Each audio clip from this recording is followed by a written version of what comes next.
What's up guys, coming at you with another video, and in this video I want to talk about basically the biggest pros and the biggest cons of the Xbox One and the PlayStation 4. So for both systems, I kind of wanted to just simplify it for you guys, so that way it can make it easier for you to decide when walking into a convenience store this holiday which one is best for you.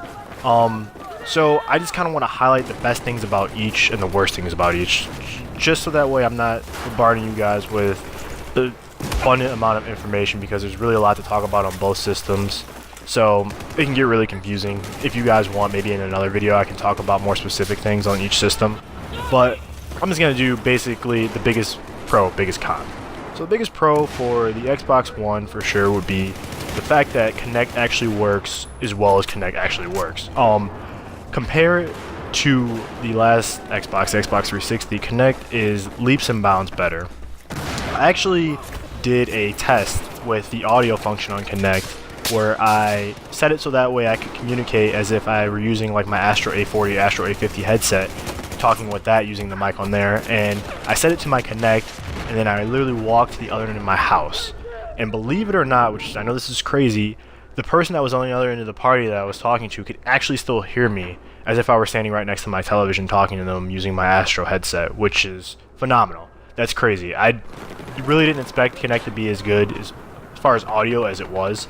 For voice commands and stuff like that, it works very well. I'd say probably about 80 to 90% of the time I got it to work with whatever command I was giving my Xbox right off the bat. A couple times I had to say, the command more than once, but for the most part it was good. The biggest con for the system would definitely be the actual system itself, the form of the system. It comes with a fairly big power brick that you have to plug into the back of the system and into the wall. Basically, you had to do with your 360. And in 2013, I mean, given that Sony did it without a power brick, they were able to manage to put that into the system. I feel like, come on, it's 2013. As to why I'm still putting batteries in the back of my controller and using power bricks for my system is kind of beyond me. I feel like we're kind of past that at this point. So that's the biggest con for me for the Xbox One. Now there are a few more cons, but that's the biggest one. As far as the PS4, the biggest pro for the system for me would definitely be all the social features that work on day one. As far as the Twitch streaming, if you like to stream to Twitch, that works perfectly. As far as the sharing social features, like uploading your videos to Facebook and then maybe porting them over to your computer, downloading them, and then uploading to your YouTube account. Now you can do this on the Xbox One, which I can get into in another video using Upload Studio, I believe is the name of it. But it works a little bit better on the PlayStation 4, so that's kind of why I wanted to highlight that more than I wanted to highlight it on the Xbox One. The biggest pro for the PS4 would definitely be the fact that the system's UI still isn't as complex as I think I would like it to be. Now, I've often said to a bunch of my friends over the past couple days, if you could literally merge the two consoles together, you get the perfect UI, you get the perfect system, you get the best functioning UI, you get the best features. It would be awesome.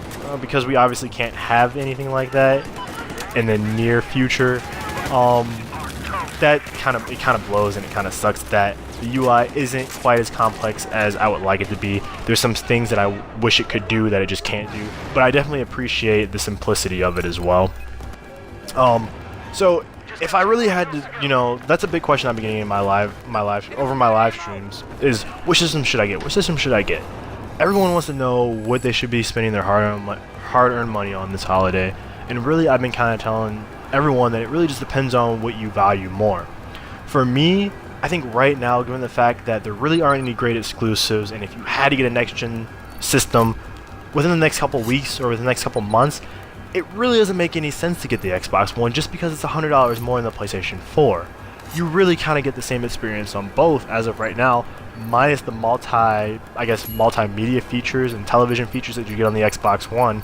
If that's not a deal breaker for you, then it really doesn't make any sense for you to get it.